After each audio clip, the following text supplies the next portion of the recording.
दोस्तों नमस्कार।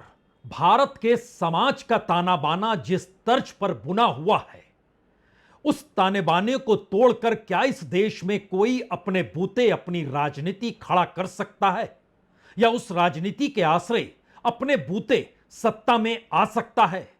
आज यह सवाल सबसे बड़ा है, क्योंकि देश में किसी ना किसी मोड़ पर इस देश की आजादी और आजादी के बाद संविधान और संविधान के आश्रय इस देश की राजनीति और उसका परीक्षण तो करना ही पड़ेगा। लेकिन मौजूदा वक्त ने शायद उन पन्नों को पलट दिया है जिसमें इस देश में राजनीति का ताना बाना बुनने वाले राजनीतिक दलों और उनके नेताओं के सामने एक चुनौती तो है। इस देश के ताने बाने को कौन तोड़ सकता है? उस ताने बाने के आश्रय कौन अपनी राजनीति को आगे बढ़ा सकता है? और उस राजनीति के आश्रय क्या वाकई सत्ता पाई जा सकती है? मौजूदा वक्त में प्रधानमंत्री नरेंद्र मोदी की अगुवाई में बीजेपी की सत्ता है, लेकिन अपने बूते नहीं है। बीजेपी के पास 240 सांसद हैं और सहयोगियों की तादाद अगर मौजूदा ताने बाने को बरकरार रखने पर उतर आई है तो फिर यह सरकार तो गिर जाएगी, क्योंकि अगर उसने इस देश के ताने बाने को नहीं माना और अपने रास्ते चल पड़ी तो 240 के आश्रय तो सरकार चल नहीं पाएगी। तब तो विपक्ष का कद बड़ा हो जाएगा, उसकी संख्या 272 के पार हो जाएगी। यह ताना बाना क्या वाकई भारत के भीतर हिंदू मुस्लिम इस सवाल के जरिए जो परिस्थितियां एक एक करके खड़ी की गई, अब बीजेपी के सहयोगी दलों के सामने यह एक राजनीतिक चुनौती है, सामाजिक अस्तित्व का सवाल है, या फिर जो भी राजनीति उन्होंने इससे पहले की और मौजूदा वक्त में करते हुए भविष्य को देख रहे हैं, उसमें बीजेपी की राजनीति फिट बैठती नहीं है। क्योंकि खुले तौर पर बीजेपी के साथ खड़े राजनीतिक दलों ने अब चेतावनी दे डाली है, जो बात आप कह रहे हैं वो बेकार की बातें हैं। जिस रास्ते आप इस देश में बिल लाना चाहते हैं, उस बिल का कोई मतलब नहीं है। दरअसल जिक्र चंद्रबाबू नायडू का है, जिक्र चिराग पासवान का है, जिक्र जयंत चौधरी का है, जिक्र नीतीश कुमार का है। और मौजूदा वक्त की हकीकत तो यह है कि अगर इन चार नेताओं के चार राजनीतिक दलों की सांसदों की संख्या जो है, अगर वो समर्थन वापस ले ले तो एक झटके में मोदी सरकार ढहढहाकर गिर जाएगी। इन चार पॉलिटिकल पार्टीज के सांसदों की तादाद कुल 35 है। दूसरी तरफ इंडिया गठबंधन, उसकी तादाद 238 है। और अगर ये 35 सांसद निकल जाते हैं तो एक झटके में 273 का आंकड़ा इंडिया गठबंधन के साथ होगा।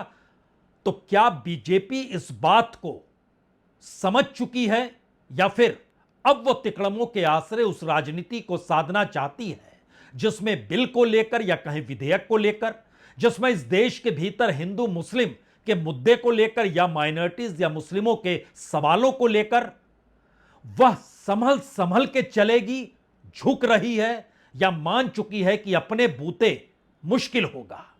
कल तक अपने बूते थे, लेकिन अब अपने बूते नहीं हैं। और भारत की राजनीति और भारत का समाज और भारत के भीतर का संविधान, और उस संविधान के दौर को याद कीजिएगा तो उस दौर में जो संविधान सभा में बैठे हुए लोग थे, वह जिन जिन प्रांतों से आए थे, जिन जिन धर्मों से जुड़े हुए थे, उनके भीतर भी ऐसे बहुत सारे सवाल थे। इसीलिए लंबी बहस चली थी, और उस बहस के बाद जो संविधान निकलकर सामने आया उस पर मोहर लगी और वह इस देश में लागू हो गया। तो क्या उस संविधान के भीतर का सच भारत के मुसलमानों को हाशिए पर ढकेलने के लिए सहमति देता है?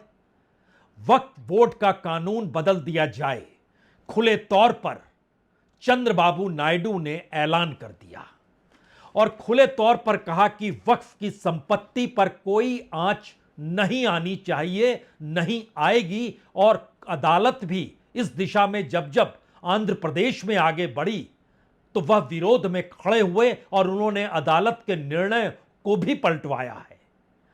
यानी चंद्रबाबू नायडू का मैसेज बहुत साफ है कि वक्फ बिल कानून जो आप ला रहे हैं वो सहन नहीं होगा। दूसरी तरफ चिराग पासवान कह रहे हैं जो बातें कही जा रही है, नमाज कौन कहां किधर पढ़ेगा, कौन खुले में पढ़ेगा, कौन अंदर पढ़ेगा, कौन किस दिशा में छत पर नहीं पढ़ेगा, किस दिशा में, ये सारी बातें बेकार की है। अतीत में सब होते आया है, भविष्य में सब होगा। मौजूदा वक्त में समाज में खटास पैदा मत कीजिए। मेरठ के एसपी कहते हैं जो छत पर नमाज पढ़ेगा उसका पासपोर्ट छीन लिया जाएगा। और मोदी सरकार में मंत्री जयंत चौधरी कहते हैं हमें तो ऑरवेल की 1984 याद आ गई। वह ट्वीट करके संदेश देते हैं इस देश को तमाशे में तब्दील मत कीजिए। नीतीश कुमार खामोशी बरते हुए हैं। उनकी खामोशी इस दौर में सियासी तौर पर एक सस्पेंस के तौर पर चल रही है, लेकिन बावजूद इसके बिहार की राजनीति इस बात की इजाजत देती नहीं है कि नीतीश कुमार अपने घर में इफ्तार की पार्टी ना दें। इसकी इजाजत देती नहीं है कि वह ईद ना मनाए। इसकी इजाजत नहीं देती है कि वो बिहार में गेस्टेड हॉलिडे जो ईद के दिन होता है हरियाणा की तर्ज पे रद्द कर दें। इस बात की बिल्कुल इजाजत नहीं देती है कि वो वाकई जो वक्फ बोर्ड है और जो मुस्लिम समाज के अधिकार हैं उसको भी कानूनी रूप से छीनने और विधेयक के जरिए जो प्रयास हो रहे हैं उस पर वो कल को चुप्पी तोड़कर अपनी भविष्य की राजनीति को भी समझें और अतीत के इस देश के ताने बाने को भी समझें। सवाल दो सबसे बड़े हैं। मौजूदा वक्त में बीजेपी की सत्ता है, क्या वाकई ये चार नेता एक झटके में अगर बाहर आ गए, और वह भी उस सवाल पर जिस सवाल पर बीजेपी की राजनीति ने बड़ा ही उग्र रूप धारण किया हुआ है। देश भर के भीतर मौजूदा वक्त में जो हिंदू मुस्लिम का सवाल है, जो वक्फ बोर्ड की संपत्ति का सवाल है, क्योंकि वक्फ बोर्ड के पास जितनी जमीन है वो इस देश में रेलवे और डिफेंस के बाद तीसरे नंबर पर उसी के पास है, और चंद्रबाबू नायडू उसी की चेतावनी दे रहे हैं कि कोई छीनेगा नहीं। तो आइए जरा इस सिलसिले को पकड़ लीजिए, क्योंकि खुले तौर पर ऐलान हर कोई कर रहा है और इसकी शुरुआत हमें लगता है चंद्रबाबू नायडू से करनी चाहिए। चंद्रबाबू नायडू की बात को दबा दिया गया। उनकी बात राष्ट्रीय न्यूज चैनलों में नहीं रहेंगी। क्षेत्रीय न्यूज चैनल जो वहां तक पहुंचे उन्होंने चीजों को दिखाया, लेकिन राष्ट्रीय तौर पर उसका असर नहीं हुआ। उन्होंने खुले तौर पर चार बातें कही। चूंकि वह सारी बात तेलुगु में कह रहे हैं तो पहले समझ लीजिए जो हम सुनाने जा रहे हैं वो टीवी 5 न्यूज चैनल ने जो चीजें दिखाई उसके एक छोटे से हिस्से को हम दिखाएंगे, लेकिन उसमें कही गई बात जो है वो है कि वक्फ की संपत्ति पर कोई आंच नहीं आने दी जाएगी। गरीब या कहें अंडर प्रिविलेज मुस्लिम जो हैं उनको ऊपर उठाना, उनको पावर देना, यह उनकी सरकार का काम है।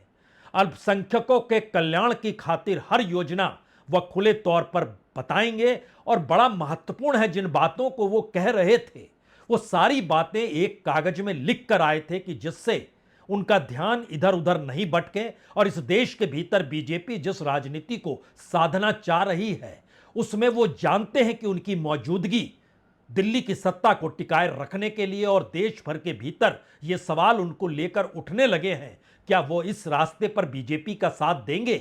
तो फिर उन्होंने साफ तौर पर कह दिया बिल्कुल नहीं। ఇదే మాదిరిగా జీవో నెంబర్ 43 తీసుకొచ్చి వక్ఫ్ బోర్డుని లేనిపోని కాంట్రవర్సీలో పడేసే పరిస్థితికి వచ్చారు. దానివల్ల కోర్టు పోయి అసలు వక్ఫ్ బోర్డే పనిచేయకుండా ఉండే పరిస్థితి వస్తే ఈ ప్రభుత్వం వచ్చిన తర్వాత ఆ జీవోను రద్దు చేసి మళ్ళీ అందరితో వక్ఫ్ బోర్డు కాన్స్టిట్యూట్ చేశాం. ఆస్తులు కాపాడతాం. ఒకటే హామీ ఇస్తున్నా, మత సామరస్యాన్ని కాపాడమే కాకుండా మిమ్మల్ని అన్ని విధాలా పైకి తీసుకొచ్చే బాధ్యత తెలుగుదేశం పార్టీ తీసుకుంటామని కూడా మీ అందరికీ హామీ ఇస్తున్నాను. ఈ పవిత్రమైన మాసంలో टीडीपी की मौजूदगी, मौजूदा बीजेपी की सत्ता या कहें मोदी सरकार की मौजूदगी इस देश के भीतर बड़ी मायने रखती है। वो सही मायने में एक बड़े पिलर के तौर पर मौजूद है। टीडीपी के पास कुल 16 सांसद हैं। बीजेपी 240 सांसदों के साथ सबसे बड़ी पॉलिटिकल पार्टी के तौर पर है, लेकिन टीडीपी के साथ अगर आप जनता दल यूनाइटेड यानी नीतीश कुमार को जोड़ते हैं तो आपको 12 सांसद और जोड़ने होंगे, यानी दोनों मिलाकर 28 सांसद। उसके बाद बड़ी पार्टी के तौर पर चिराग पासवान है, लोक जनशक्ति पार्टी रामविलास पासवान के नाम पर। उनके पास 5 सांसद हैं और जयंत चौधरी आरएलडी के नेता, उत्तर प्रदेश के भीतर पश्चिमी हिस्से में कहीं ना कहीं उनकी मौजूदगी है। और बड़ा महत्वपूर्ण है कि इन चारों इनके 2 सांसद हैं, यानी इन चारों को मिलाइएगा तो 35 सांसद हैं। इस वक्त एनडीए की पूरी ताकत 293 सांसदों की है। इसमें से एक झटके में अगर इन चारों राजनीतिक दलों को आप निकाल देंगे तो आंकड़ा घटकर 258 पर आ जाएगा। सत्ता में रहने के लिए 272 यानी 272 सांसद चाहिए। और ये 4 राजनीतिक दल अगर बाहर आते हैं तो एक झटके में ये आंकड़ा 258 पर आ गया। और दूसरी तरफ जो इंडिया गठबंधन खड़ा है वो 238 यानी 238 एमपीज के बल पर खड़ा है, जिसमें सबसे बड़ी पार्टी के तौर पर कांग्रेस है, 99 एमपीज हैं उनके।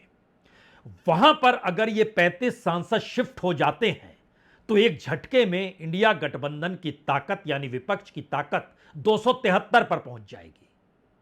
273 का मतलब बहुत साफ है कि दूसरी तरफ वह राजनीतिक दल जो दोनों गठबंधन के साथ नहीं है, अगर वह भी बीजेपी, मोदी या एनडीए के साथ खड़े हो जाते हैं तो भी वह 272 से नीचे रहेंगे, क्योंकि आंकड़ा 272 का चाहिए, 543 कुल सीट है। तो वो आंकड़ा 270 को पार नहीं कर पाएगा।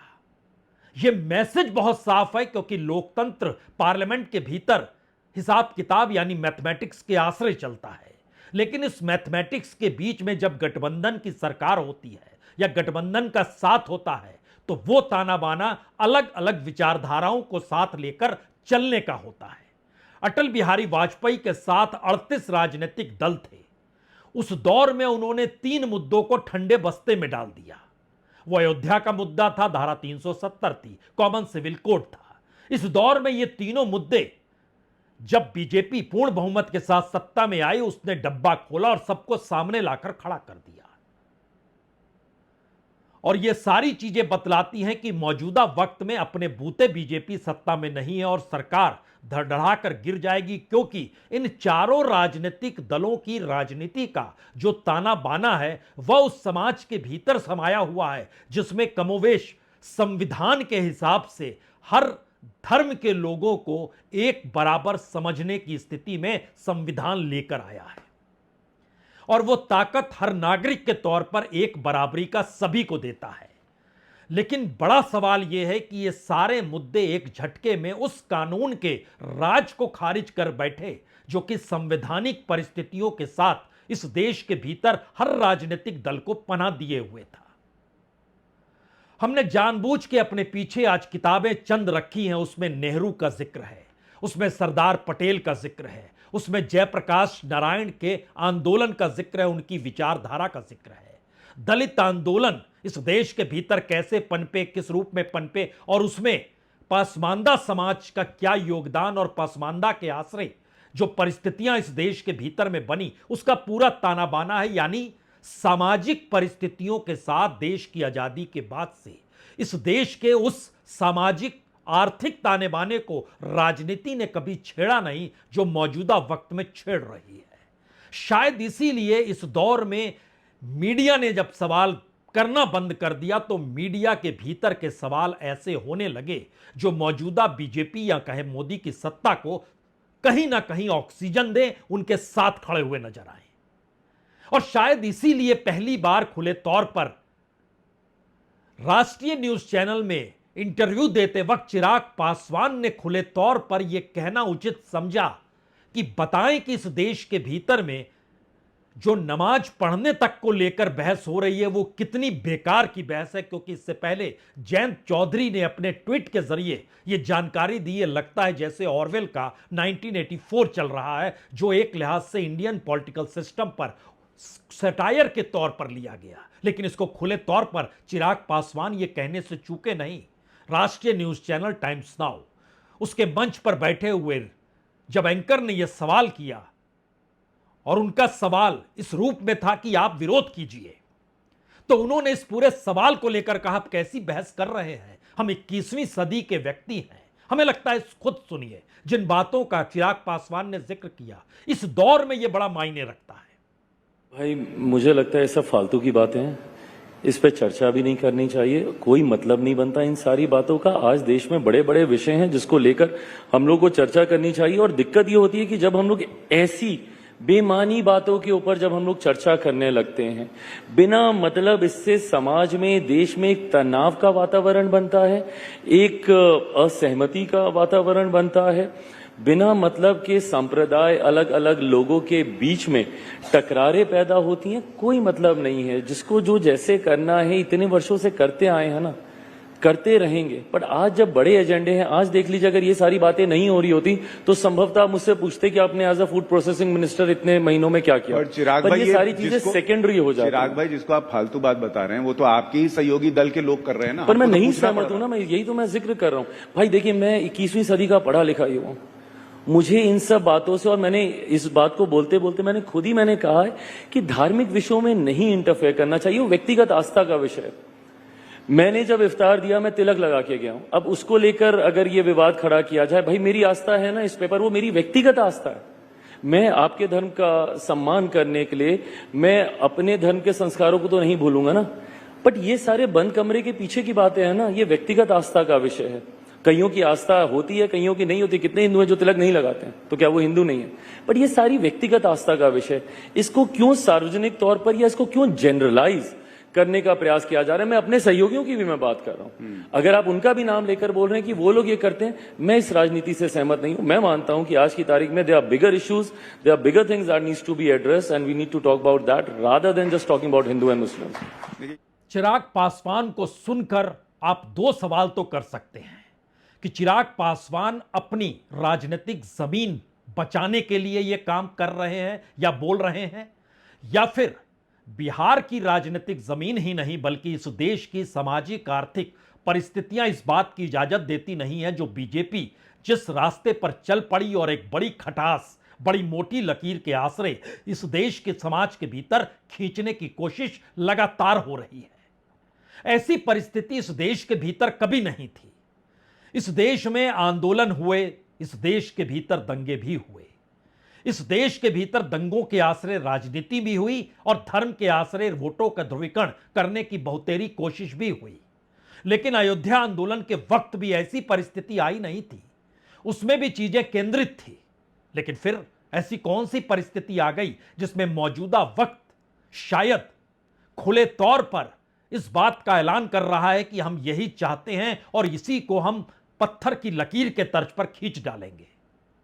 दरअसल सबसे बड़ी मुश्किल यह हो गई कि विपक्ष इस दौर में गायब सा हो गया, वैचारिक तौर पर गायब हुआ, आंदोलन की शक्ल में गायब हुआ, जनता के साथ भागीदारी के तौर पर गायब हुआ और संसद से लेकर सड़क तक उसकी मौजूदगी सिर्फ सत्ता को संभालने और बनाने के भीतर ही सजी रह गई।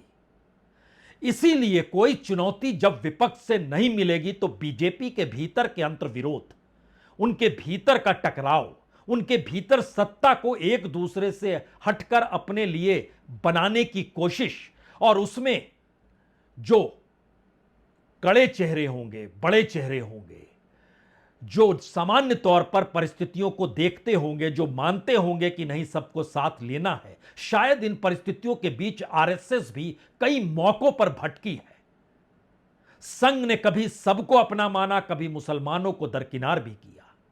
बीजेपी के भीतर भी अटल बिहारी वाजपेयी और अडवाणी के दौर के जो बीजेपी के नेता हैं वो अभी भी इस रूप में देख नहीं पाते हैं कि इतनी खटास क्यों पैदा कर दी गई। लेकिन मौजूदा वक्त की राजनीति में हो सकता है आपको उत्तर प्रदेश के भीतर योगी आदित्यनाथ के जरिए की राजनीति भी समझ में आए और यह भी समझ में आए कि 2024 से ठीक पहले ऐसी कौन सी परिस्थिति बननी शुरू हुई, या कहें 2019 के लोकसभा चुनाव के बाद जब दिल्ली की सत्ता ने भी ठान लिया कि अब हिंदुत्व को किसी न किसी रूप में एक व्यापक तौर पर रखना है और यही इस देश की हकीकत होगी और तमाम राजनीतिक दलों को साथ चलना होगा, क्योंकि एक बड़ा हुजूम इस दौर में बीजेपी पॉलिटिकल पार्टी के कार्यकर्ता के तौर पर हो ना हो, लेकिन समाज के भीतर एक ऐसा बड़ा तबका खड़ा हो गया जो यह मानकर चलता था कि इस देश में हिंदुत्व के आश्रय या मोटी लकीर जो राजनीतिक तौर पर खींची जा रही है उस पर चलते हुए वह शायद कानून से भी ऊपर होगा। यह परिस्थिति कई मौकों पर आई है इस देश के भीतर। लेकिन अगर ताना बाना सत्ता पाने के बाद की परिस्थिति है तो फिर 4 राजनीतिक दल खड़े हैं क्या, और इन्होंने एक संकेत दिया है क्या? क्योंकि इन बातों को खुले तौर पर कहीं ज्यादा कड़ी शब्दावली में कोई दूसरा नहीं, एआईएमआईएम के नेता ओवैसी कहते हैं आपको कोई बख्शेगा नहीं, और जिक्र इन्हीं 4 नेताओं का जिक्र करते हैं जिन नेताओं को लेकर यह सवाल खड़े हो गए हैं कि 35 सांसद बाहर तो बीजेपी की सत्ता ढहढहाई। इसीलिए क्या अब बीजेपी के भीतर भी यह सवाल है कि इस विधेयक को ठंडे बस्ते में डाल दीजिए। लेकिन क्या कह रहे हैं ओवैसी? वक्फ गवर्नमेंट की प्रॉपर्टी नहीं, हमारे बाबा अजदाद की गाढ़े खून की कमाई की प्रॉपर्टी है। गवर्नमेंट की दी हुई नहीं है ये। और चंद्रबाबू नायडू, नीतीश कुमार, चिराग पासवान और जयंत चौधरी, याद रखो, हम कभी भी तुम्हारी इस चीज को माफ नहीं करेंगे। तुम हमारी शरीयत पर हमला जो करने की इजाजत बीजेपी को दे रहे हो, अगर ये 4 बोल दे कि बिल नहीं लाना चाहिए तो बिल नहीं आएगा। ओवैसी तो मौजूदा वक्त में संसद के भीतर बीजेपी की ताकत सांसदों के हिसाब से देखकर इन 4 राजनीतिक दलों का या 4 नेताओं का जिक्र कर रहे हैं। लेकिन इस देश की हकीकत खुले तौर पर है। चाहे नेहरू का दौर हो, चाहे लोहिया को समझने का जिक्र हो, चाहे जयप्रकाश नारायण के आंदोलन के जरिए इंदिरा गांधी को चुनौती देते वक्त की परिस्थितियां हो, चाहे मंडल कमंडल का दौर हो, हर कालखंड में इस देश के भीतर की राजनीति कभी भी इतनी तीखी नहीं हुई जो मौजूदा वक्त में इस समाज के ताने बाने को तोड़ने को तैयार है। लोहिया के अपने जो 7 विधान थे उसमें मुस्लिम तो साथ खड़े थे। जयप्रकाश नारायण के संपूर्ण क्रांति के नारे के बीच बिहार ही नहीं देश भर के भीतर कितने मुसलमान इस आंदोलन के साथ खड़े थे जो जनता पार्टी बनकर इंदिरा गांधी को हराती और सत्ता में उस दौर में मोरारजी देसाई प्राइम मिनिस्टर बनते हैं, अटल बिहारी वाजपेयी अडवाणी सरकार के साथ खड़े होते हैं। और उसके बाद याद कीजिएगा अटल बिहारी वाजपेयी की सरकार का भी, जो कि 6 दिसंबर 1992 यानी बाबरी मस्जिद विध्वंस के बाद की परिस्थितियों में अयोध्या के आंदोलन के जरिए एकजुटता का साथ जो संघ और बीजेपी के साथ लेकर चला वो सत्ता तक तो पहुंचा, लेकिन कभी भी आवाज आपको इस रूप में नजर नहीं आई होगी। अटल बिहारी वाजपेयी तो पीएमओ में बकायदा इफ्तार की पार्टी दिया करते थे। ईद के दिन तो वह खुद शरीक होने निकल पड़ते थे। सारी परिस्थिति एक झटके में कैसे बदल गई और क्यों बदल गई? तो सवाल यह नहीं कि दूसरे राजनीतिक दलों की राजनीति को परखा समझा जाए या बीजेपी जिस राजनीतिक लकीर पर चलती है उसमें एक तरफ वो विरोध करती है और दूसरी तरफ सत्ता की खातिर वो मुद्दों को ठंडे बस्ते में डालती है, या फिर अपनी मौजूदगी इस तर्ज पर दिखलाती है कि जैसे उसके लिए सब कुछ सामान्य है। हम आपको एक तस्वीर दिखलाते हैं। इस तस्वीर को जरा देखिए। यह बिहार की तस्वीर है। बिहार में चुनाव होने वाले हैं। बिहार के डिप्टी सीएम सम्राट चौधरी और चिराग पासवान की इफ्तार पार्टी और उसमें सम्राट चौधरी की मौजूदगी, दोनों को देखिए और समझने की कोशिश कीजिए। जिस बात का जिक्र चिराग पासवान ने यह कहकर किया कि मेरे माथे पर तो तिलक है और मैं इफ्तार पार्टी भी देता हूं तो कोई मेरे तिलक को लेकर सवाल खड़ा ना करे, लेकिन दूसरी तरफ इस तस्वीर को देखिए और सम्राट चौधरी के मस्तक को भी देखिए और पीछे से आती हुई उस आवाज को भी सुनिए जो मस्जिद से माइक से आवाज आ रही है। फिर आप इस माहौल को समझ पाएंगे। भारत के भीतर की राजनीति सत्ता की खातिर कितनी विभत्स रूप में इस देश के सामने आकर खड़ी हो गई है और क्या वाकई ये दौर फैसले की घड़ी का है जो तमाम राजनीतिक दलों के सामने एक चुनौती के तौर पर और उनकी अपनी राजनीतिक जमीन के अस्तित्व और भविष्य को लेकर सवाल खड़ा कर रही है।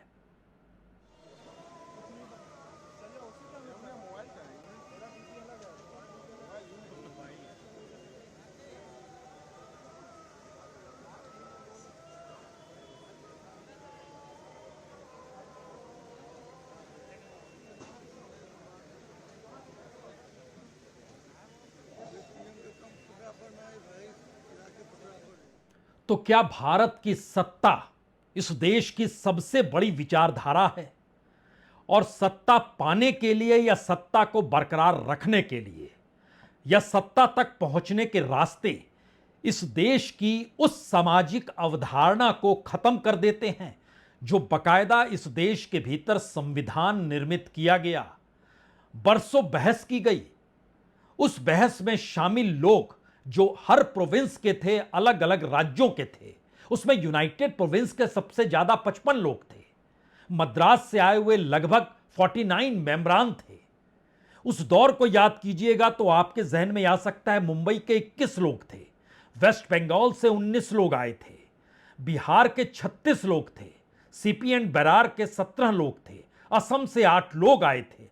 यह मैसेज है कि इस देश के भीतर में कमोवेश हर प्रांत के लोग उस दौर में जिनकी एक पहचान थी, वह तमाम लोग बैठे और किसी ने कल्पना नहीं की थी कि भारत की सत्ता राजनीतिक तौर पर इस देश के संविधान को भी प्रभावित करेगी या संविधान के जरिए सत्ता चलाने के जो तौर तरीके थे वो चलाने के तौर तरीके इतने बड़े हो जाएंगे कि संविधान हाशिए पर चला जाएगा और उसके भीतर का सच इस देश के लोगों को अधिकार नहीं दिला पाएगा। यह कल्पना तो कभी किसी ने की ही नहीं होगी। सब तो यह मानकर बैठे कि इस देश के संविधान के आश्रय जब संविधान की शपथ लेते हैं तो फिर कम से कम उसमें लिखे शब्दों के आश्रय तो चलेंगे। तो क्या वाकई यह एक ऐसी परिस्थिति इस देश के सामने आकर खड़ी हो गई है जहां पहली बार भारत की राजनीति में उन राजनीतिक दलों को तय करना है कि उनका रास्ता किधर जाएगा या उनका रास्ता इस ताने बाने को टूटने नहीं देगा। जी, टूटने नहीं देगा। पहला मैसेज तो यह साफ है। उसके बावजूद भी अगर ऐसी परिस्थिति आती है कि हम उसी रास्ते चलेंगे चाहे जो भी हो जाए, तो फिर भारतीय संसद के भीतर मैथमेटिक्स काम करेगा। और हमने आपसे शुरुआत इसी बात को लेकर की थी।